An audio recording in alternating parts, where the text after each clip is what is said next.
કરજણ શિનોર તાલુકાના ભારતીય જનતા પાર્ટીના સહકારી ક્ષેત્રના સર્વ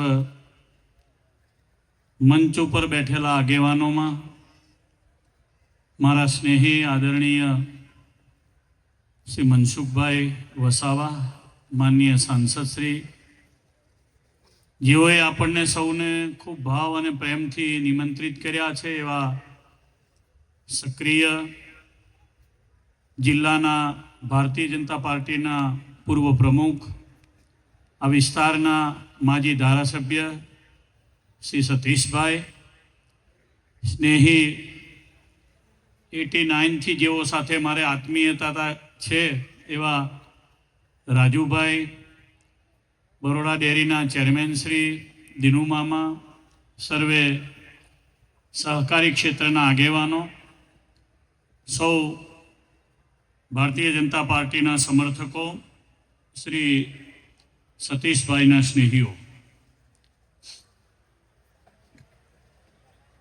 પૂજ્ય રંગ અવધૂત મહારાજના દર્શન કરવા માટે મારે હમણાં જ જવાનું થયું. ત્યાંથી દર્શન કરીને હું આવ્યો. રંગ અવધૂત મહારાજનો પ્રસાદીનો મંદિરમાંથી મને હાર મળ્યો, મેં અહીંયા ગળામાં રાખી મૂક્યો છે. નર્મદા મૈયાને આપણે યાદ ન કરીએ ત્યાં સુધી આપણે નગુણા કહેવાઈએ, કારણ કે બધી નદીઓ ભારતમાંથી સુસુપ્ત થઈ જાય, લીન થઈ જાય, નદીઓ સુકાઈ જાય, પણ માં નર્મદા ક્યારેય પણ આ પૃથ્વી ઉપરથી પોતાનું અસ્તિત્વ ગુમાવતા નથી. ભગવાન શંકરના પ્રસ્વેદમાંથી પ્રગટ થયેલા માં નર્મદા મૈયાની જય બોલાવીએ એટલે આપણું સ્નેહ સંમેલન સાર્થક થઈ જાય. બે હાથ ઊંચા કરીને બોલો, બોલો શ્રી નર્મદા મૈયા કી, ભારત માતા કી, ગંગા મૈયા કી, સોમનાથ મહાદેવ કી, નમઃ પાર્વતી પતયે, હર હર મહાદેવ. બરાબર છે ને સ્નેહ સંમેલન? ભારતીય જનતા પાર્ટીએ આદરણીય નરેન્દ્રભાઈના નેતૃત્વમાં છેલ્લી ટર્મથી સહકારી ક્ષેત્ર ઉપર વિશેષ ધ્યાન આપ્યું છે. એમાં પણ શ્રી અમિતભાઈએ સહકાર ક્ષેત્ર જ્યારથી સંભાળ્યું છે ત્યારથી ગુજરાતને અને દેશની સહકારી સંસ્થાઓને એક જુદી દિશા આપવાનું કામ કર્યું છે. અને પરિણામે ભારતીય જનતા પાર્ટીનો કાર્યકર્તા જેના હૃદયમાં દેશદાજ છે, જેના હૃદયમાં ભારતને આગળ લઈ જવા માટેની ખેવના છે, જેના માટે ભારત માતૃભૂમિ છે, એવા કાર્યકર્તાઓને સહકાર ક્ષેત્રની અંદર હવે સીધી પોઝિશન ઉપર જવાનું આ છેલ્લી ટર્મમાં આદરણીય શ્રી અમિતભાઈએ નક્કી કર્યું છે. એના પરિણામે ગુજરાતમાં મોટા ભાગની સહકારિતાની સાથે જોડાયેલી બધી જ સંસ્થાઓમાં કોઈ ને કોઈ રીતે કાં તો વિચાર્યોથી કોઈ જગ્યાએ વ્યક્તિબળ પણ કામ કરી ગયું છે, પરંતુ મેં જે દૂર દ્રષ્ટિ જોયું તો મને ખબર પડી કે સમર્થ હોવા છતાંય ભારતીય જનતા પાર્ટીની વિચારધારા સાથે જે જોડાયેલા છે એન કેન પ્રકારે એવા વ્યક્તિત્વો અત્યારે પછી અમૂલ ડેરી હોય, સુમૂલ ડેરી હોય, ઉત્તમ ડેરી હોય, દૂધસાગર હોય, જુનાગઢ બાજુની ડેરીઓ હોય, પંચમહાલ ડેરી હોય કે આપણી બરોડા ડેરી હોય, દિનુ મામા હોય, આ બધા જ રાષ્ટ્રવાદની વિચારધારા સાથે જોડાયા છે. ત્યારે ભગવાનને પ્રાર્થના કરું કે રાષ્ટ્રવાદનો વિચાર તમારા હૃદયમાંથી ક્યારેય સત્તાના અભાવે જાય નહીં, એવી ભગવાન તમને બધાને સમર્થી આપે. કારણ કે જ્યારે ખુરશીની માથાકૂટ થાય છે, સત્તાની માથાકૂટ થાય છે, ત્યારે ઉપરના બે નેતાઓ મજબૂત છે એટલે ભારતને અને ભાજપને વાંધો નથી, પરંતુ હું ભવિષ્યની વાત કરી રહ્યો છું. અહીંયાથી જે મેં ભારત માતાની ભગવાન સોમનાથની ને માં નર્મદા મૈયાની જે જય બોલાવી એની પાછળનું રહસ્ય એ છે કે આપણા હૃદયમાંથી ક્યારેય ભારત નીકળે નહીં. કારણ કે જે ઉપર બેસીને અત્યારે જે દેશને નેતૃત્વ આપી રહ્યા છે, જે 47 નું વિઝન આપી રહ્યા છે, એ વિઝન ગયા 1000 વર્ષમાં આપણને નહોતું મળ્યું. બધા જ રજવાડાઓ એક થયા પછી આઝાદ ભારતને મળ્યું છે. ભારતનું સૌથી મોટું ગૌરવ છે, આવનારી પેઢીનું સૌથી મોટું ભાગ્ય છે. હિન્દુસ્તાનમાં જેનો જન્મ થવાનો છે, અહીંયાથી જીબી સાહેબે કીધું જેને 30 વર્ષ થયા છે, હજુ 30 વર્ષ જેને વટાવાના છે, એની તો વાત બરાબર છે. પરંતુ હું રાજા વિક્રમાદિત્ય પછી, પુષ્યામિત્રા શૃંગ પછી, સમ્રાટ અશોક પછી હિન્દુત્વને ઉજાગર કરનાર નરેન્દ્રભાઈ જેવો કોઈ નરબંકો હજુ સુધી આ ભારતમાં પેદા થયેલો હું જોતો નથી. અને આ વાસ્તવિકતા છે. હું પૂછું કેટલાક હિન્દુઓને આજે પરીક્ષા કરી લઈએ, સ્ટેજ ઉપર અને નીચે બધા જ. રાજા વિક્રમાદિત્યનું નામ કેટલાએ સાંભળ્યું છે? જરા આંગળી ઊંચી કરો, મૂકો.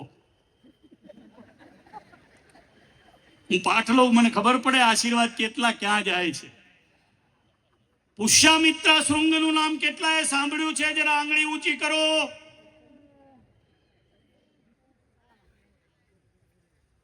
એકાદ બે ક્યાંક કોક પાછળ દેખાય છે, જાગૃત હશે હિન્દુ. પુષ્યામિત્રા શૃંગનું નામ સાંભળ્યું છે જીબી સોલંકી સાહેબ? સતીશભાઈ, મનસુખ દાદા, ઓ રાજુભાઈ, ભારતીય જનતા પાર્ટીના હોદ્દેદારો, સ્વામી તમે. પુષ્યામિત્રા શૃંગ નામનો એક મહાન રાજા થયો આ ભારતની ધરતી ઉપર, જેને સનાતન હિન્દુ ધર્મનું શિખર, એનો ધ્વજ લહેરાયો તો જેમ પાવાગઢમાં કાલિકા માતા ઉપર 400 વર્ષ પછી ધ્વજ લહેરાયો નરેન્દ્રભાઈએ, એમ આજે જઈને સર્ચ કરજો, હુ ઇઝ પુષ્યામિત્રા શૃંગ. જેને હિન્દુત્વનું જ્ઞાન હોય ને એને કદાચ આની પરિભાષા ખબર પડે. એને ખબર પડે કે સરદાર સાહેબનું સ્ટેચ્યુ આનાથી પણ વધારે મોટું થઈ શકે છે. એને જ ખબર પડે કે આવડું મોટું સ્ટેચ્યુ બનાવાય.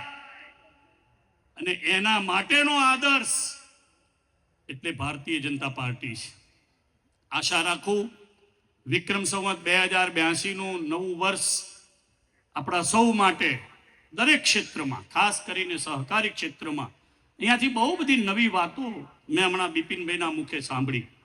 સ્વિગી, ઝોમેટો, પછી ઓલા, ઉબેર, નવી વાતો. એમના જેમ સંગઠનો છે, જેમ વિદેશી કંપનીઓ ભારતમાં ગ્રાસરૂટ લેવલે ગઈ છે, જેમ આપણે દૂધ ઉત્પાદકની સહકારી મંડળીઓ છે.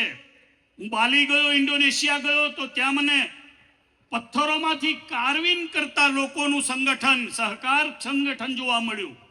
કાસ્ટની કલાકૃતિ કરનારાઓના જિલ્લે જિલ્લે સંગઠનો જોવા મળ્યા. જેમ આપણે દૂધ ઉત્પાદક સહકારી મંડળી ગામે ગામ એના મકાનો બનેલા છે, એના દૂધ મંડળીના ચેરમેનો છે, એની વ્યવસ્થાઓ ગોઠવાયેલી છે, એવી વ્યવસ્થાઓ મેં ઇન્ડોનેશિયામાં જોઈ.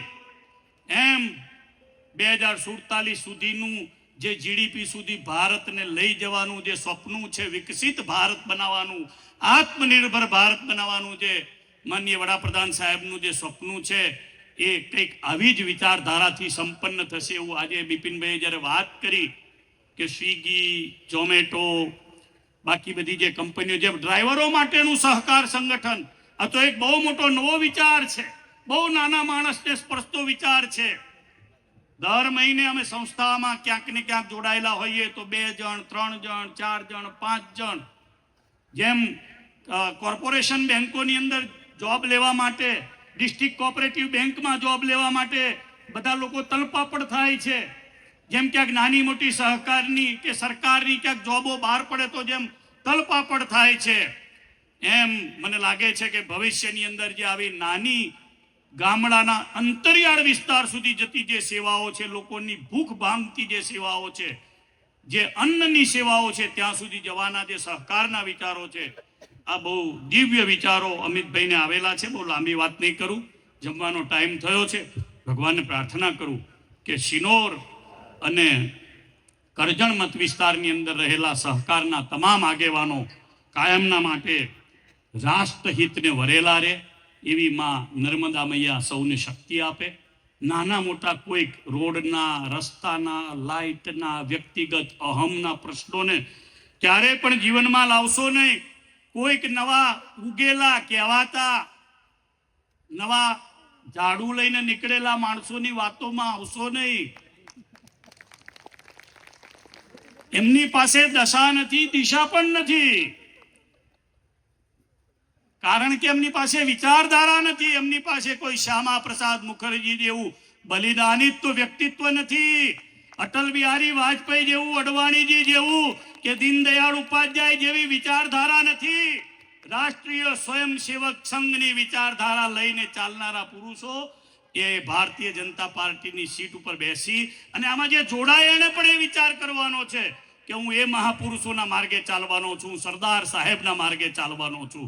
ત્યારે ભારતને વાસ્તવિક આઝાદી મળેલી અને પ્રજા સુધી આપણે પહોંચાડી શકશું. ફરી એકવાર નવા વર્ષે સતીશભાઈએ બહુ જ સારો સ્તુત્ય પ્રયત્ન કર્યો છે.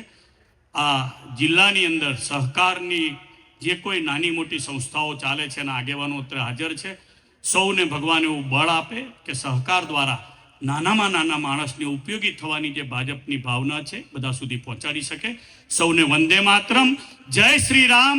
ભારત માતા કી જય. નર્મદા મૈયા કી